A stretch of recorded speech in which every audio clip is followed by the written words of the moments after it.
Okay, so I think we're good.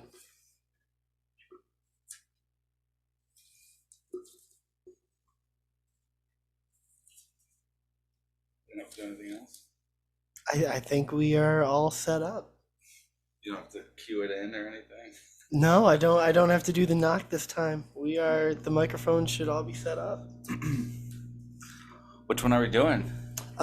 We are doing well, here, let's just do the intro. Yeah. So,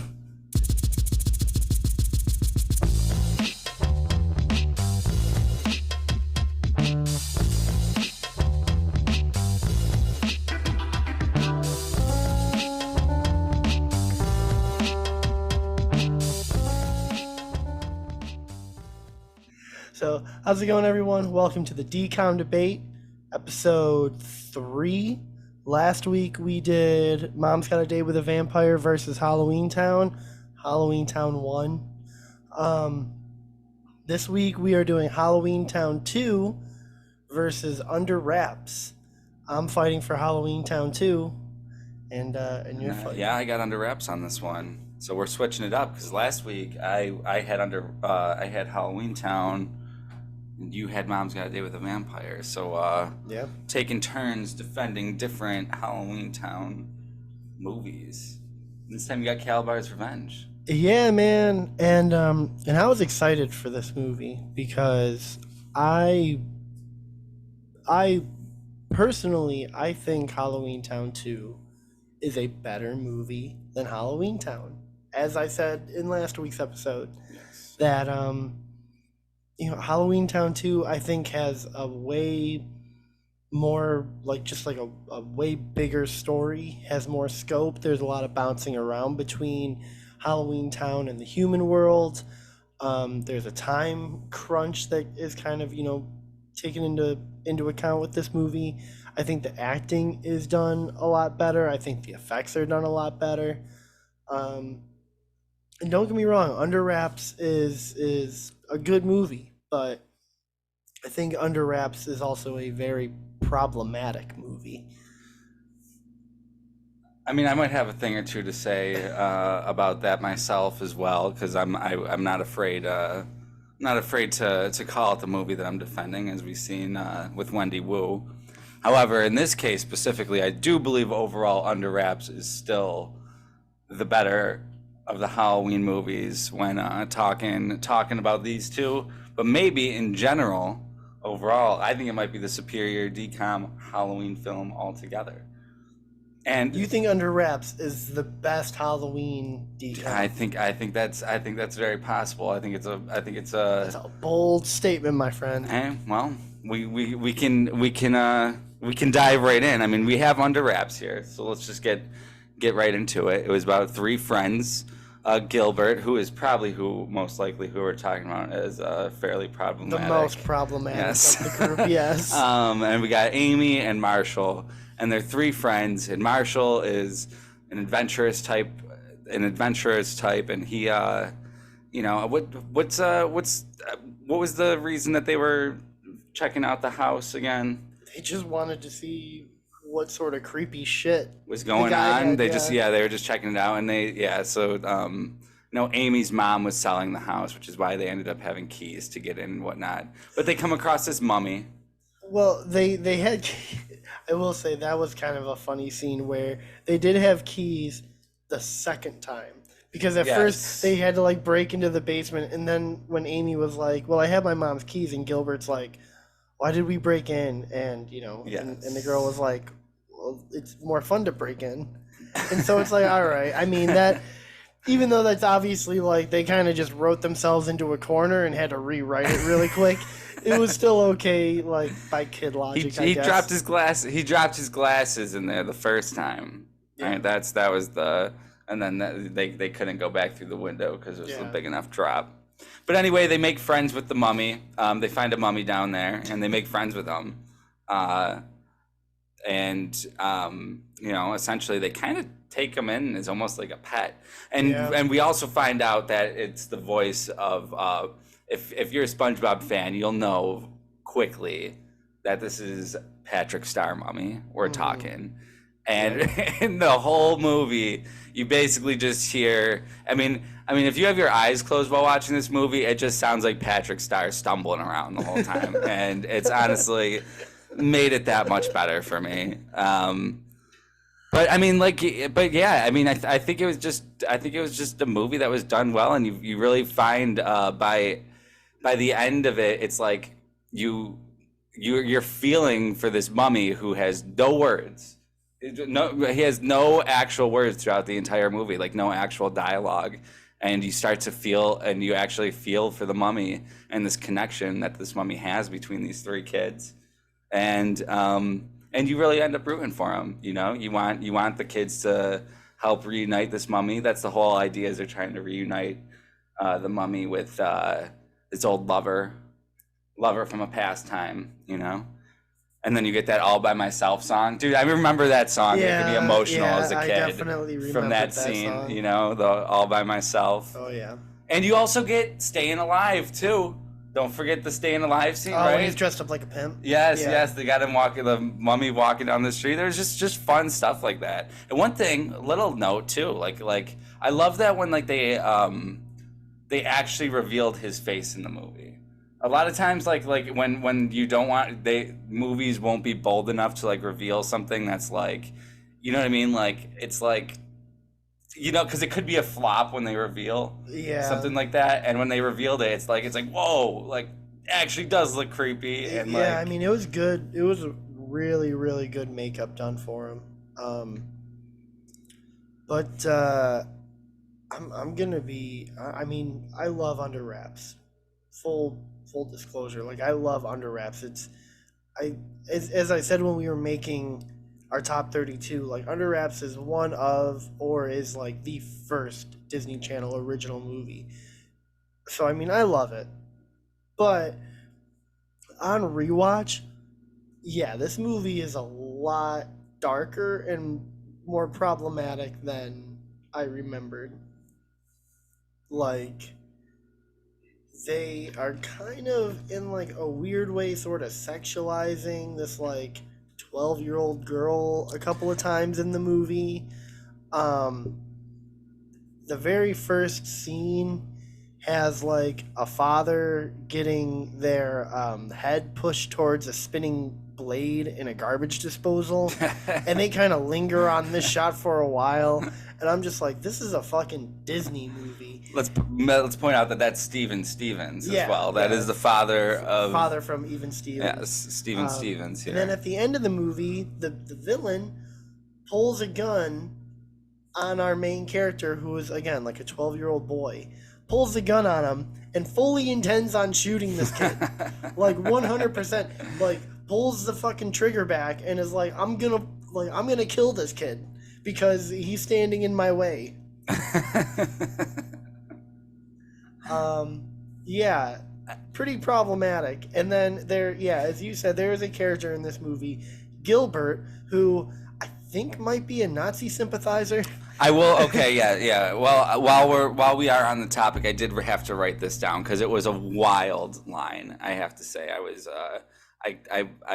was taken back. They're leaving that horror movie where Steven Stevens is going to get his head chopped, and he goes on to say how he doesn't like horror movies, how he likes nice movies. And he brings up The Sound of Music, where he goes on to say it's got singing, dancing, and Nazis. Well, the Nazis don't sing and dance, but that would be really cool if they did. Like, oof.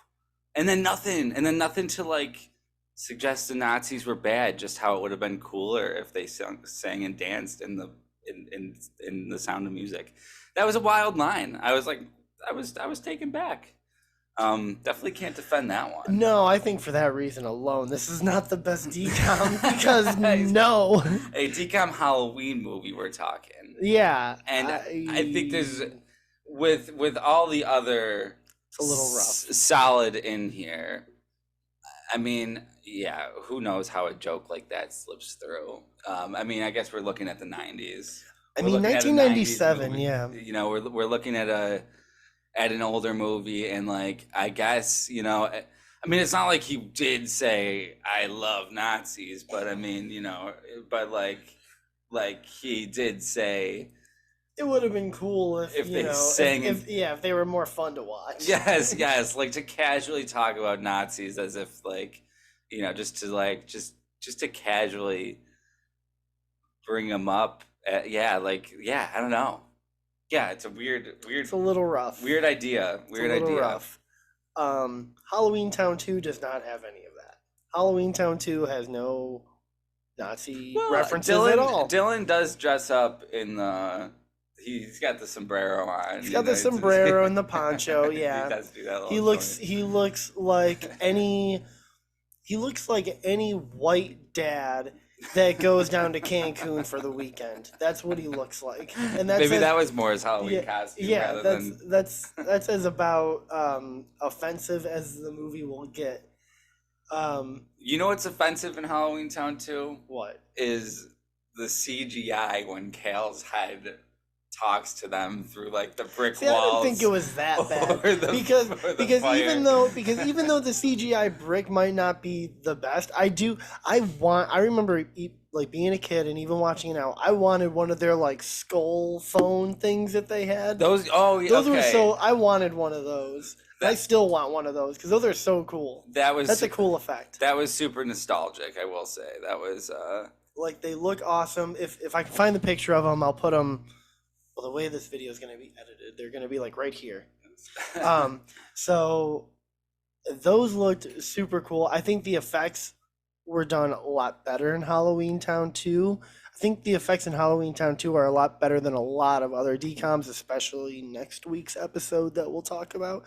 But shout out to Gwen's transformation when it hits midnight or whatever, and she's wearing the costume. Yeah, she's got that, and then she turns into that weird like old Greg looking monster kind of thing. Dude, it's that so scary. Good. And it so scared me when I was a kid. It scared the shit out of me when I was a kid. I think that's what I loved is that in one of the things that I kept kind of going after Halloweentown last week was that the monsters didn't look like monsters. They looked like people in masks.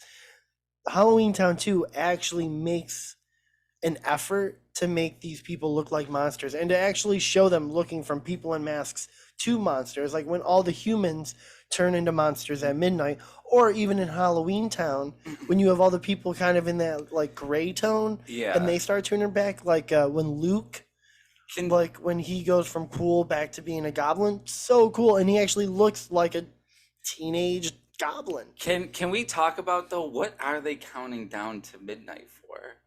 Well, that's when I think it's because that's when the spell can't be broken. Yeah, but why are they counting down as like a party? Who counts down on midnight on Halloween? Yeah, that part was a little weird.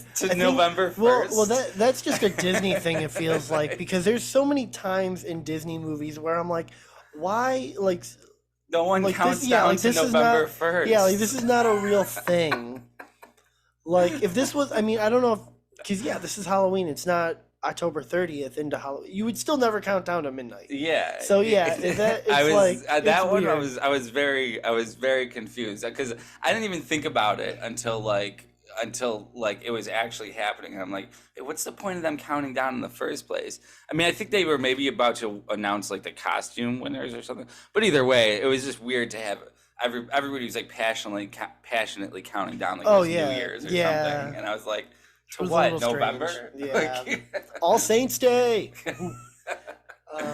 That part was a little weird. I can agree with you on that. I also felt like there was a few times where the storyline may have where like they kind of took some shortcuts just to like get somewhere. Like I really didn't understand why they were spending a lot of time in Gort's house. I think his name is right. Mm-hmm. Gort. Yeah, they're spending a lot of time in Gort's house, and Gort is like they're like, now what do we do? Like they were at a wall, but it almost felt like they were at a wall writing as well, because Gort's like, well, why don't we just check out the timeline a wizard left here 5 years ago or some shit like that, and then they get into like this really odd looking time machine type thing that's just like it's got the graph looking with the numbers and everything like right out there, but like I mean, it was charming in a way, and I remember as a kid that actually like looked really cool to me. Well, Looking at it yeah, now, I I was mean, like, I do think it's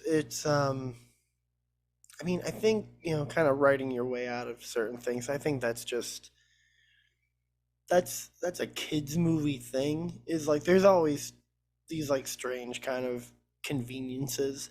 Like I mean, watching Under Wraps, I mean, there's a handful of times where I'm sort of like I can feel that they're just trying to get to that 90 minutes. yeah, Like they are they that's are very fair. clearly like they don't know what to do, so they're going to do like a 5-minute joke on the mummy having to stand still in front of the mom, Yeah, or like they're going to have to do they're going to have to like really hold.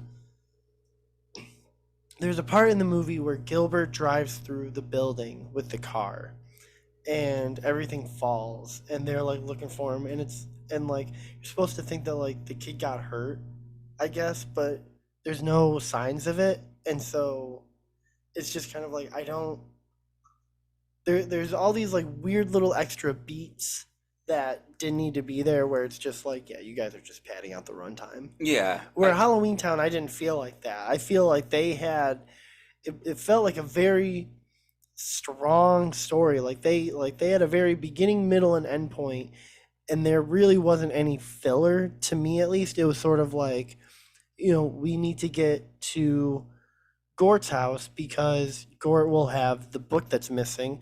Gort doesn't have the book that's missing because of the spell. So it's like everything, all the plot lines are very much interwoven very well with each other, I think. And the fact that it also feels like everyone in Halloween Town has so much to do. Like it feels like Dylan and Sophie are actually crucial to the True. story. It feels like Marnie and Luke are very Well, crucial. I was gonna say I didn't think Luke felt crucial. I didn't really understand why Luke was even with them. Really, he just kind of like started following them for no reason. Well, no, I mean Marnie and Debbie Reynolds. I can't Agatha, that's her name. Um, they ran into Luke because he looked more normal, and so they kind of kept him with them. Uh, because I want to say it was because in the first movie, because like Calabar, like remember like Luke was helping Calabar in the first movie. Yeah, So I feel like it was just kind of like they wanted him around because he might be of some assistance, which he was. I would yeah, say he was useful.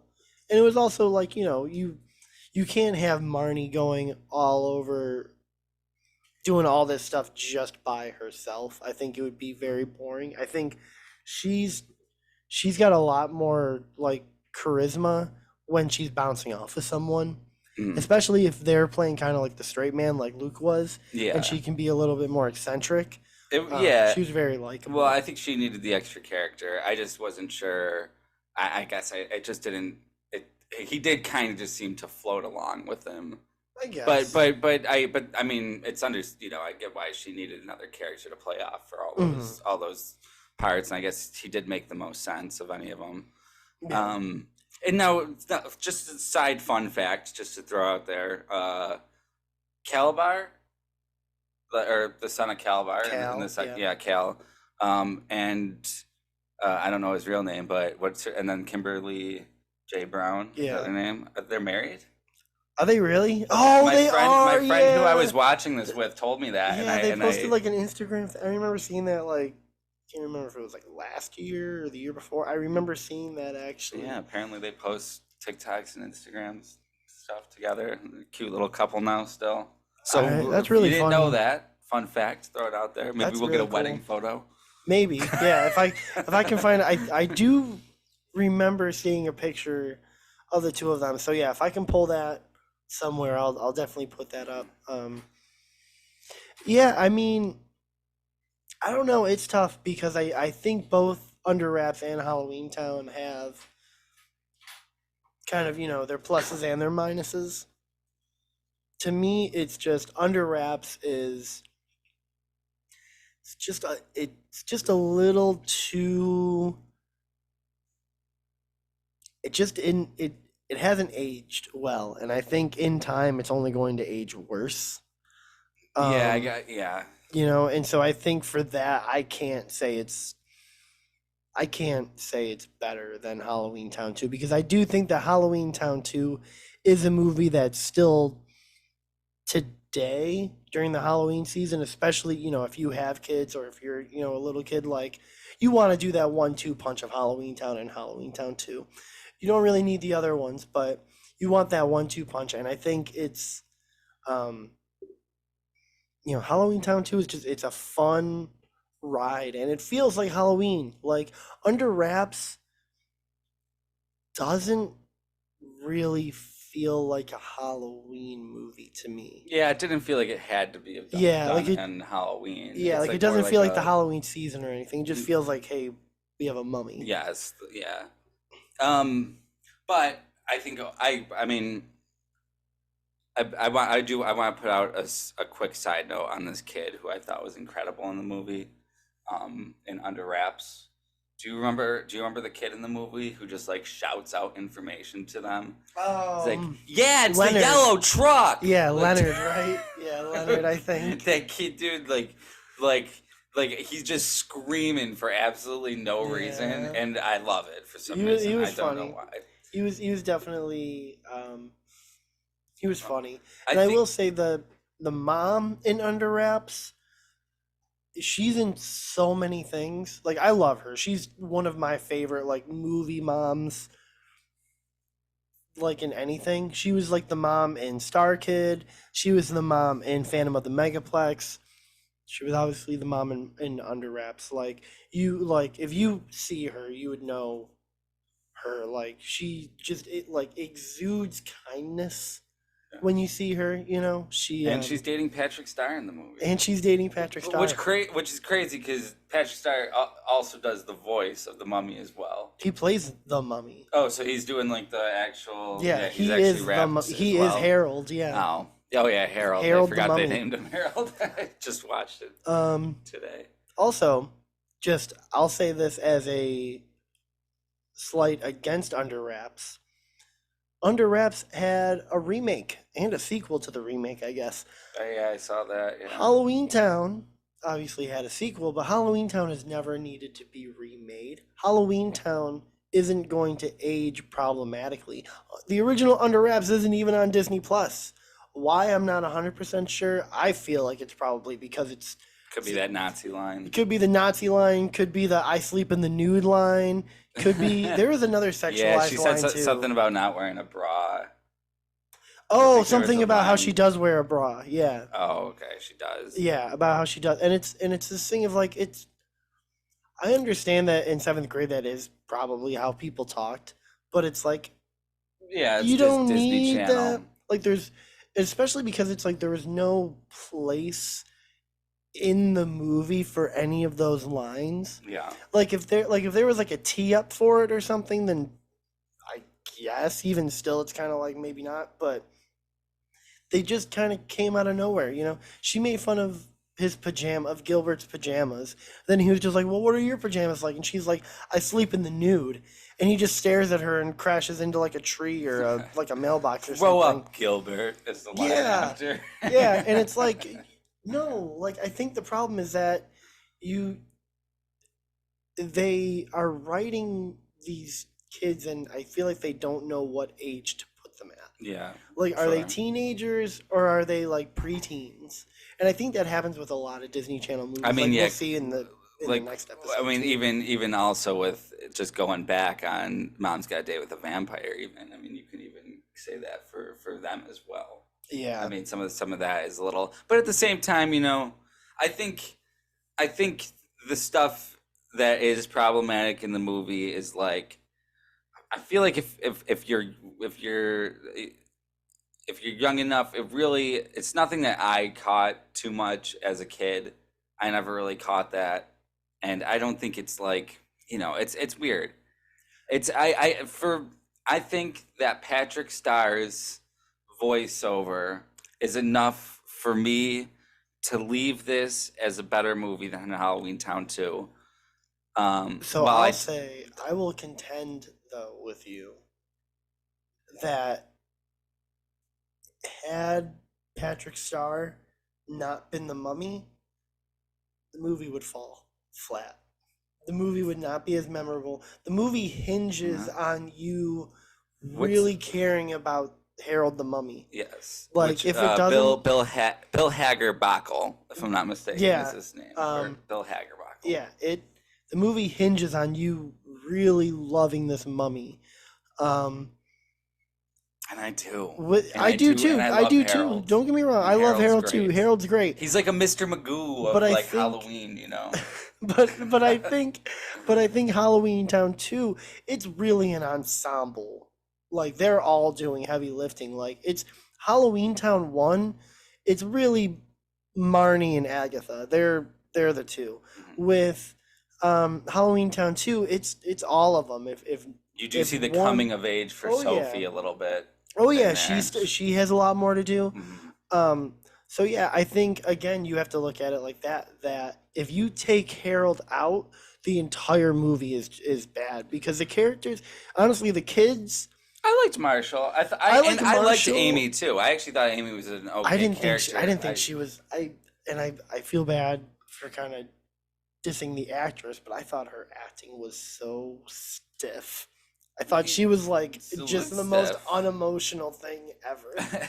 like like Marshall has a gun pulled on him and she's just like, I was worried that he was, I don't want you to get hurt. And says it in that exact cadence. And it's like, you almost just saw this kid get shot in the face. Like, be a little bit more nervous.